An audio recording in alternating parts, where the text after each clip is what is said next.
tayo ng ating lutuin. Ito na po yung ating preparation sa ating lutuin.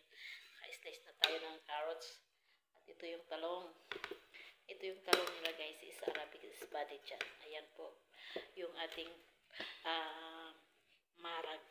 Kudra. Yung sa Arabic is kudra marag. Ayan po yung ating preparation for today.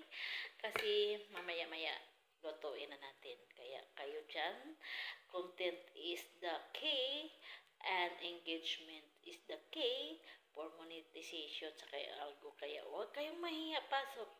Kahit naman makunti lang yung ating mga viewers, basta original content yung ating ginagamit, pasok yan sa kay Mita. Ayan po, huwag kayong maghinayang na mag-upload, huwag kayong mawala ng pag-asa, huwag kayong mawala ng gana guys. Upload lang kayo ng upload, gamitin yung original content. Yan po ang pinaka-importante. Kaya hintayin na lang natin kung kailan tayo mapansin ni Mita. Kaya let's go!